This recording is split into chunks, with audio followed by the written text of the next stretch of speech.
Imagine uma cidade onde o ouro era tão comum quanto a areia do deserto. Uma cidade de muralhas imponentes, jardins suspensos e uma prosperidade que o mundo moderno jamais viu igual. Essa cidade era a Babilônia. Mas, curiosamente, a Babilônia não era rica porque possuía recursos naturais infinitos ou tecnologias mágicas. Ela era rica porque os seus cidadãos sabiam como criar riqueza. E o mais fascinante é que as leis que governavam o dinheiro há 6.000 anos naquela cidade são exatamente as mesmas leis que governam o dinheiro hoje. Se você ignora essas leis, você vive na escravidão financeira. Não importa se ganha um salário mínimo ou 10.000 reais por mês. O livro O Homem Mais Rico da Babilônia, de George Clason, não é apenas um livro, é um mapa do tesouro que sobreviveu ao tempo. E hoje, nós vamos abrir esse mapa e decifrar o código que transformou escravos em reis. A nossa história começa não nos palácios, mas na poeira de uma oficina. Bansir, um fabricante de carruagens, estava sentado no muro, desanimado, olhando para a sua casa simples. Ele era um homem trabalhador, forte e honesto. Ele construía as melhores carruagens da cidade. Suava de sol a sol, mas seu bolso estava sempre vazio. Ao seu lado chega Kobi, um músico, que pede a Bansir 2 moedas de prata emprestadas. Bansir ri com amargura e diz: "Se eu tivesse 2 moedas de prata, eu seria um homem rico. Eu não tenho nada." E ali, naquele momento de frustração compartilhada, eles têm uma epifania dolorosa. Eles percebem que trabalhar duro não é o segredo da riqueza. Eles trabalharam duro a vida inteira e continuavam pobres. Eles viram os sacerdotes, os mercadores e os nobres desfilando com ouro e sedas e se perguntaram: por que eles têm tanto e nós, que trabalhamos tanto quanto eles, não temos nada? Foi então que decidiram procurar Arcade. Arcade era conhecido em toda a cidade como o homem mais rico da Babilônia. Sua fortuna era tão imensa que diziam ser incalculável. Mas o que tornava Arcade especial não era o seu ouro, mas a sua sabedoria. Ele não nasceu rico. Ele começou como um humilde escriba, talhando placas de argila por poucas moedas de cobre. Bansir e Kobi foram até ele e fizeram a pergunta de 1 milhão de moedas de ouro. Arcade, nós tivemos o mesmo professor, brincamos nos mesmos jogos e trabalhamos tanto quanto você. Por que a sorte o escolheu para gozar de todas as coisas boas da vida, enquanto nós lutamos apenas para existir? Arcade sorriu, pois sabia que a sorte não tinha nada a ver com aquilo. Ele olhou nos olhos dos amigos e disse: "Vocês não acumularam riqueza porque falharam em aprender as leis que governam a construção de riqueza, ou então porque não as observaram." Arcade então contou sua história. Quando era jovem e trabalhava como escriba, fez um acordo com um homem muito rico chamado Algamish, o emprestador de dinheiro. Arcade concordou em trabalhar a noite toda, talhando uma lei complexa na argila, em troca do segredo da riqueza de Algamish. Quando o sol nasceu e o trabalho estava pronto, o velho Algamish cumpriu sua promessa. Ele olhou para o jovem Arcade e disse as palavras que mudariam o destino dele e de qualquer um que as escutasse. Ele disse: "Eu encontrei o caminho da riqueza quando decidi que uma parte de tudo o que eu ganhava deveria pertencer a mim." Arcade ficou confuso. "Apenas isso?" perguntou ele. "Mas tudo o que eu ganho não é meu?" O velho rico riu e disse: "Não, longe disso. Você não paga ao costureiro pelas roupas, não paga ao fabricante de sandálias, não paga pela comida que come. Você trabalha para todo mundo, menos para si mesmo. Você é um escravo, trabalhando para os outros. Se você guardasse 1/10 de tudo o que ganha, quanto teria em 10 anos? A matemática era simples, mas o conceito era revolucionário. Algamish ensinou que cada moeda de ouro que você economiza é como um escravo que trabalha para você. E os filhos dessa moeda, que são os juros, também trabalham para você. E os filhos dos filhos também, até que você tenha um exército de ouro ao seu dispor. A primeira grande lei, portanto, é: pague-se primeiro. Antes de pagar o aluguel, antes de pagar a conta de luz, antes de comprar comida, você deve separar no mínimo 10% de tudo o que entra na sua mão. Uma parte de tudo que você ganha é sua para guardar. Não importa se você ganha pouco, a proporção é a mesma. Se você ganha 10 moedas, guarde uma. Se ganha 100, guarde 10. Arcade seguiu o conselho, mas cometeu erros. E aqui está a segunda grande lição da Babilônia: onde investir. Depois de um ano guardando 10% de seu salário, Arcade encontrou Algamish novamente. Orgulhoso, disse que tinha economizado fielmente. O velho perguntou: "E o que você fez com o dinheiro?" Arcade respondeu: "Eu dei o dinheiro a Azumur, o fabricante de tijolos. Ele viajou para mares distantes e prometeu comprar joias raras dos fenícios. Quando ele voltar, venderemos as joias e dividiremos o lucro." O velho Algamish gritou furioso: "Tolo! Por que você confiaria no conhecimento de um fabricante de tijolos sobre joias? Você iria ao padeiro para perguntar sobre as estrelas? Não, você iria ao astrônomo. Você perdeu suas economias, meu jovem. Azumur será enganado e trará vidro colorido, achando que são pedras preciosas." E foi exatamente o que aconteceu. Arcade perdeu tudo. Essa falha nos ensina a lição vital sobre aconselhamento. Quem busca conselhos sobre suas economias com pessoas inexperientes, paga com o preço do seu dinheiro para provar a falsidade das opiniões delas. Se você quer investir, busque quem entende de investimentos. Não peça dicas de ações para o seu vizinho que está endividado, nem confie seu capital a quem não tem um histórico comprovado de sucesso. Arcade teve que começar do zero novamente. Mais um ano se passou. Ele guardou seus 10% religiosamente. Quando Algamish voltou, perguntou sobre o progresso. Arcade disse: "Desta vez, emprestei minhas economias a Agar, o fabricante de escudos, para que ele comprasse bronze. Ele me paga aluguel pelo dinheiro a cada 4 meses." O velho sorriu. "Muito bem. E o que você faz com o aluguel?"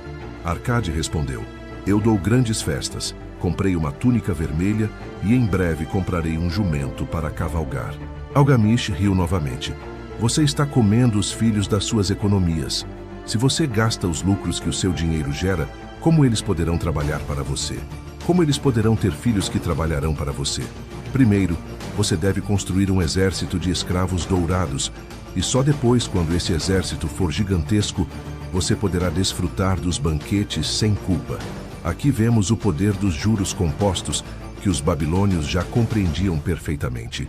A riqueza não vem apenas de guardar, mas de reinvestir os lucros repetidamente até que o capital trabalhe sozinho. Arcade aprendeu a lição. Anos se passaram e ele finalmente dominou a arte de ganhar, guardar e multiplicar. Algamish, vendo que o jovem havia aprendido, não apenas o parabenizou, mas o tornou seu sócio e herdeiro, pois seus próprios filhos eram gastadores que não entendiam as leis do ouro. Arcade tornou-se o homem mais rico da Babilônia, aplicando princípios simples, mas inegociáveis. Mas a história não termina aí. Quando o rei da Babilônia viu que a cidade estava entrando em crise, porque o ouro estava concentrado nas mãos de poucos, ele chamou Arcade para ensinar essas leis a todos os cidadãos. O rei perguntou: "Arcade, é possível ensinar a ambição e a ciência da riqueza para o povo?" E Arcade respondeu: "Tudo o que um homem sabe pode ser ensinado a outro." Foi então que Arcade reuniu uma classe de 100 homens no Templo do Conhecimento para ensinar o que ele chamou de os 7 remédios para uma bolsa vazia. Esses 7 remédios são o guia prático, o passo a passo, que qualquer pessoa, em qualquer época, pode usar para sair da pobreza absoluta e chegar à abundância. E é exatamente sobre esses 7 passos cruciais que vamos falar a seguir, pois eles são a diferença entre viver contando moedas e viver com liberdade.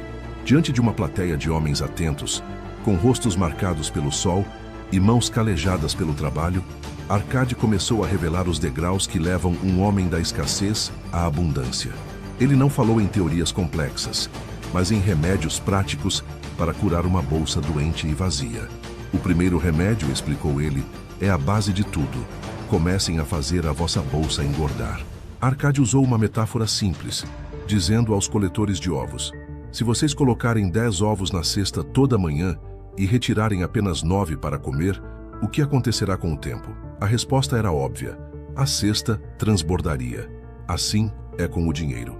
Para cada 10 moedas que vocês colocam na bolsa, retirem apenas 9 para gastar. A 10ª moeda é a semente do seu futuro. Pode parecer que essa pequena quantia não fará diferença, ou que será impossível viver com menos, Mas Arcade garantiu que, estranhamente, o padrão de vida se ajusta e o homem não sente falta daquela 10ª parte. O peso da bolsa cheia traz uma sensação de segurança que cura o medo da pobreza. Porém, logo surgiu a objeção na plateia. Como podemos guardar um 10º se tudo o que ganhamos mal dá para pagar nossas despesas necessárias? Foi aí que Arcade introduziu o segundo remédio. Controlem os vossos gastos. Ele revelou uma verdade brutal sobre a natureza humana. Aquilo que chamamos de despesas necessárias sempre crescerá para igualar os nossos rendimentos, a menos que resistamos a isso. Não confundam desejos com necessidades. O desejo de roupas finas, comidas exóticas e ornamentos é infinito, mas a capacidade de pagar por eles é limitada. Arcade ensinou que devemos estudar nossos hábitos de consumo e cortar sem piedade tudo aquilo que não traz valor real ou que pode ser evitado. O orçamento não serve para limitar a felicidade, mas para garantir que o dinheiro seja gasto no que realmente importa, protegendo o tesouro que está crescendo. Com a bolsa engordando e os gastos controlados, o ouro começa a se acumular, mas ouro parado não gera riqueza, gera apenas segurança. O terceiro remédio é: façam o vosso ouro multiplicar. O dinheiro guardado é apenas o começo. A verdadeira riqueza está nos lucros que esse dinheiro gera. Arcade lembrou a todos que cada moeda deve ser um trabalhador incansável, e os filhos dessa moeda, os juros, também devem trabalhar. O objetivo não é apenas ter ouro, mas ter um fluxo constante de ouro chegando à sua bolsa. Esteja você trabalhando, viajando ou descansando. É a transição de trabalhar pelo dinheiro para fazer o dinheiro trabalhar por você. Mas a ambição sem sabedoria é perigosa. O quarto remédio é um alerta. Protejam os vossos tesouros contra a perda. Quando um homem começa a ter algum capital, ele é tentado por oportunidades que prometem lucros fantásticos e rápidos. Arcade foi categórico. O primeiro princípio do investimento é a segurança do capital principal. Não se deixem enganar pelos românticos construtores de castelos no ar. Antes de emprestar ou investir, certifiquem-se de que o capital poderá ser recuperado. Consultem os sábios, aqueles que lidam com dinheiro todos os dias, e não confiem na própria inexperiência ou na lábia de aventureiros. É melhor ganhar pouco com segurança do que arriscar tudo por uma ilusão de riqueza rápida. O arrependimento de perder o dinheiro suado é amargo e duradouro. O quinto remédio tocou em um ponto sensível para muitos. Façam do vosso lar um investimento lucrativo. Arcade argumentou que pagar aluguel a vida toda é enriquecer o senhorio. Ele aconselhou que todo homem deve possuir o teto que abriga sua família. Ter a própria casa reduz o custo de vida a longo prazo e traz um orgulho que motiva o homem a cuidar melhor de suas finanças. Além disso, ter um lar é ter uma base sólida de onde se pode arriscar em outros empreendimentos. Olhando para os homens mais velhos na sala, Arcade apresentou o sexto remédio. Assegurem uma renda para o futuro. A vida é feita de estações e o inverno chega para todos. É dever de um homem próspero planejar para os dias em que seus músculos não serão mais tão fortes e sua mente não será tão ágil, ou para o caso de ele partir antes de sua família. Seja comprando terras, casas ou emprestando dinheiro com juros seguros, o homem deve garantir que sua família não sofra quando ele não puder mais prover. A dignidade na velhice é comprada com a previdência da juventude. Por fim, o sétimo e último remédio, aquele que sustenta todos os outros. Aumentem a vossa capacidade de ganhar. A riqueza de um homem é limitada apenas pelo seu conhecimento e habilidade. O homem que busca aprender mais sobre seu ofício será recompensado. Se você é um artesão, aprenda a usar ferramentas melhores. Se é um mercador, aprenda a encontrar mercadorias melhores. O desejo de ser rico é vago demais. O desejo de se tornar mais competente é o que gera ouro. Pagar dívidas com prontidão, cuidar da família, fazer um testamento e ser compassivo com os doentes também fazem parte dessa autoeducação que torna o homem digno da riqueza. Anos se passaram e a fama de Arcade só crescia, mas a verdadeira prova de sua sabedoria veio através de seu filho, Nomasir. Na Babilônia era costume que os filhos herdassem a fortuna dos pais, mas Arcade não queria dar o peixe, queria ensinar a pescar. Quando Nomazir atingiu a idade adulta, Arcade lhe disse: Filho, você só herdará minhas propriedades se provar que é capaz de lidar com o ouro. Vou lhe dar 2 coisas, um saco com ouro e uma tabuleta de argila com as 5 leis do ouro gravadas nela. Vá pelo mundo. Em 10 anos volte. Se tiver multiplicado o ouro, herdará tudo. Se tiver perdido, não herdará nada e trabalhará como um servo. 10 anos depois, Nomazir retornou à casa do pai, onde um grande banquete o esperava. Ele estava magro, mas vestia roupas nobres. Diante de Arcade e de seus parentes, ele contou sua história. Ele confessou que, no início, foi tolo. Ignorou a tabuleta de argila e confiou no saco de ouro. Em pouco tempo, perdeu quase tudo, apostando em corridas de cavalos viciadas e associando-se a um homem que prometia lucros irreais em um negócio que não existia. Sem dinheiro e envergonhado, Nomazir lembrou-se da tabuleta. Ele a leu e percebeu que, se tivesse seguido as leis escritas ali, não teria perdido o ouro. Foi então que ele decidiu trabalhar duro, aplicar as leis e reconstruir sua fortuna do zero.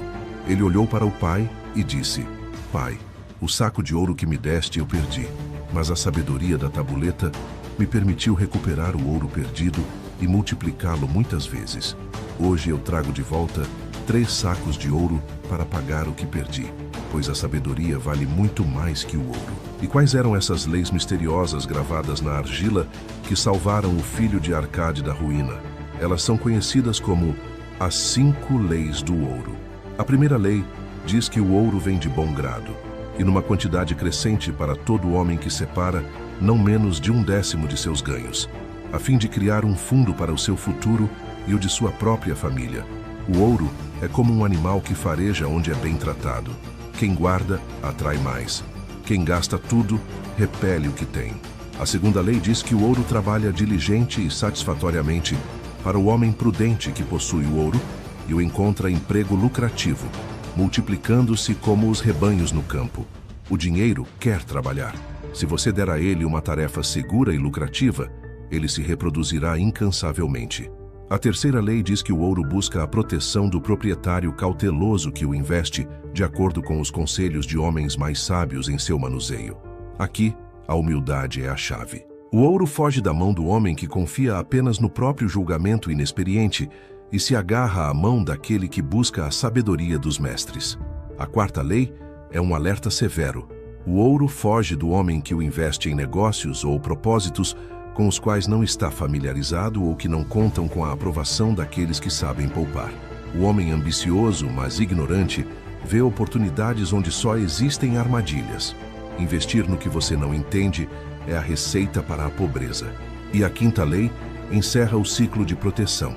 O ouro foge do homem que o força a ganhos impossíveis, ou que dá ouvidos aos conselhos enganosos de trapaceiros e vigaristas, ou que confia na sua própria inexperiência e desejos românticos na hora de investir. A ganância cega. O desejo de lucros mágicos é a porta aberta para a perda total. Nomazir aprendeu essas leis na dor, mas ao aplicá-las, tornou-se tão rico quanto o pai. A história da Babilônia nos ensina também sobre a sorte. Muitos acreditavam que a sorte era uma deusa caprichosa que escolhia aleatoriamente quem abençoar. Mas Arcade ensinou que a deusa da sorte é, na verdade, uma deusa de oportunidades e que ela não perde tempo com quem não está preparado. A sorte sorri para o homem de ação. Aquele que procrastina, que deixa para amanhã o que deve fazer hoje, ofende a sorte. A oportunidade é uma visitante apressada. Se você não agarrá-la quando ela passa, ela vai embora para outro que esteja pronto. A sorte, dizia um velho mercador de camelos, é apenas o encontro da preparação com a oportunidade. Homens de ação são favorecidos pela deusa da boa sorte. E, finalmente, há a história do homem que queria ser livre. O livro nos conta sobre Dabazir, um comerciante de camelos que, na juventude, se endividou tanto que fugiu da Babilônia para não pagar seus credores. Ele acabou se tornando um escravo na Síria. Humilhado e longe de casa, ele percebeu que havia se tornado um escravo não por azar, mas porque tinha alma de escravo. Ele fugia de seus problemas.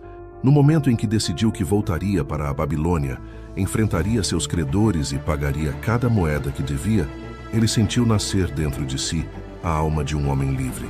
Ele escapou da escravidão, atravessou o deserto, voltou para a sua cidade e aplicou um plano rigoroso. Guardava 10% para si, usava 70% para viver e sustentava a família, e separava 20% religiosamente para pagar as dívidas. Com o tempo, ele não apenas pagou a todos e recuperou sua honra, como se tornou rico. A jornada de Dabasir, o comerciante de camelos que decidiu deixar de ser escravo para ser um homem livre, nos entrega talvez a ferramenta prática mais poderosa de todo o livro para quem está endividado hoje. O plano que ele gravou nas tábuas de argila era de uma simplicidade matemática, mas de uma eficácia psicológica brutal. Ele determinou que, de cada 10 moedas que ganhasse, 7 seriam usadas para sustentar a sua família e comprar comida e roupas. 2 moedas, ou seja, 20%, seriam divididas proporcionalmente entre todos os seus credores, não importando o quanto eles gritassem ou ameaçassem. E a última moeda, os 10% sagrados, continuaria sendo guardada para ele mesmo, para construir o seu futuro. Quando Dabasir visitou seus credores com esse plano, a reação foi hostil. Alguns o insultaram, outros disseram que era pouco, mas Dabasir manteve a postura de um homem livre. Ele disse: "Isso é tudo o que tenho e tudo o que posso pagar. Se eu pagar mais, não terei o que comer, ficarei fraco e não poderei trabalhar para pagar o restante. Tenham paciência e receberão tudo. Não tenham e não receberão nada." Com o tempo, algo mágico aconteceu. À medida que a pilha de dívidas diminuía, o respeito dos credores aumentava. Eles pararam de vê-lo como um caloteiro e passaram a vê-lo como um parceiro honrado. E, mais importante, Dabasir recuperou o respeito por si mesmo. Ele caminhava de cabeça erguida pela Babilônia, tilintando as moedas de ouro e prata em sua bolsa, aquelas que ele guardava para si e que começavam a se multiplicar. Ele provou que é impossível para um homem livre viver com dignidade enquanto foge de suas obrigações, mas que é perfeitamente possível sair do buraco mais fundo se houver um plano disciplinado e a coragem de encará-lo. Para provar que essas leis não são apenas contos de fadas de um tempo esquecido, o livro nos transporta para um futuro distante, para a década de 1930, na Inglaterra. Um professor de arqueologia recebe 5 tábuas de argila recém-escavadas das ruínas da Babilônia. Ele e sua esposa traduzem os escritos e descobrem a história de Dabasir. O professor, Alfred Shrewsbury, percebe que ele próprio estava atolado em dívidas modernas, vivendo com um nome sujo no comércio e com medo do carteiro que trazia as contas. Ele decide, então, aplicar o método babilônico em pleno século XX.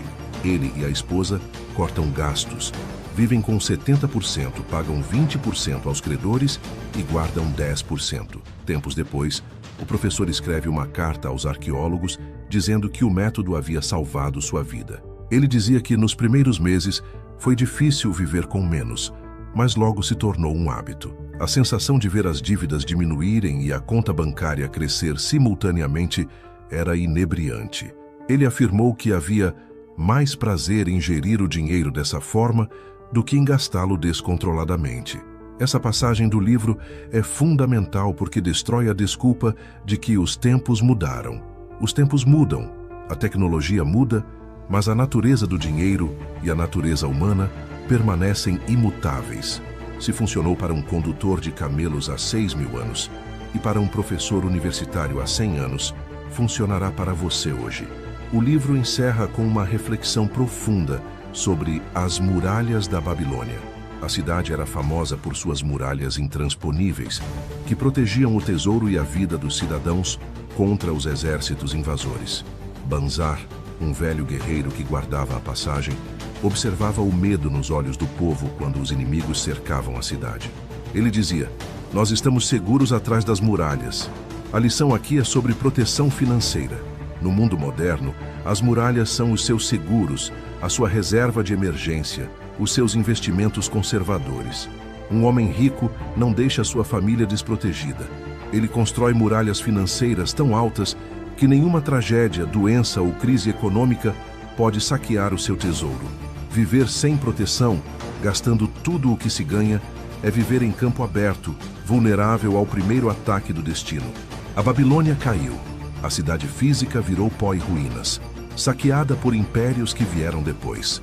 Mas a sabedoria da Babilônia sobreviveu, porque ela não estava feita de tijolos, mas de verdades. O livro nos deixa com a mensagem de que a riqueza não é um mistério reservado aos escolhidos, mas um resultado mecânico de seguir leis específicas. Arcade, o homem mais rico, não era um gênio. Era apenas um homem consistente. Ele entendeu que a riqueza é uma árvore que cresce a partir de uma pequena semente. A primeira moeda de cobre que você economiza é essa semente. Quanto mais cedo você plantá-la, mais cedo a árvore crescerá. E quanto mais fielmente você regá-la com economias constantes, mais cedo poderá descansar sob sua sombra. A pergunta que ecoa através dos milênios e chega até você hoje é: você tem alma de escravo ou alma de homem livre? O escravo trabalha apenas para comer e reclama da sorte. O homem livre assume o controle, aceita a responsabilidade, paga o que deve e constrói o que é seu. A diferença não está no saldo bancário atual, mas na atitude mental. Dabasir era um escravo no deserto da Síria, mas tornou-se livre no momento em que decidiu voltar e pagar. Você pode estar endividado, quebrado ou desanimado hoje, mas no momento em que decidir aplicar a regra dos 70, 20 e 10, você recupera a sua liberdade. O espírito da Babilônia está vivo. Ele vive em cada pessoa que decide pagar a si mesma primeiro. Vive em cada pessoa que busca conselhos sábios antes de investir. Vive em cada pessoa que protege seu patrimônio e garante o futuro de sua família. O ouro ainda está aí, abundante, circulando pelo mundo, esperando pelas mãos daqueles que conhecem as 5 leis. Agora, o mapa está aberto na sua frente. Você conhece os 7 remédios. Você conhece as 5 leis. Você conhece o segredo de Dabasir. A ignorância não é mais uma desculpa. A única coisa que separa você da riqueza de Arcade é o tempo e a disciplina. Não deixe que a sabedoria de 6.000 anos seja desperdiçada. Comece hoje. Não espere o mês virar. Não espere o aumento salarial. Pegue a próxima moeda que cair na sua mão e diga: esta parte é minha. Plante a semente. Se esta história milenar ressoou com a sua busca por liberdade e prosperidade, sua jornada de aprendizado continua aqui no canal Arquiteto da Mente. Nós trazemos a sabedoria dos maiores mestres da história para construir o seu futuro. Inscreva-se para não perder nenhuma lição. E para selar este compromisso com a sua própria liberdade financeira, vá aos comentários agora e escreva a frase que define quem entendeu o segredo da Babilônia. Escreva: uma parte de tudo que ganho é meu. Ao escrever isso, você ativa a primeira lei do ouro na sua mente. Você declara ao universo que deixou de ser um pagador de contas para ser um construtor de riqueza.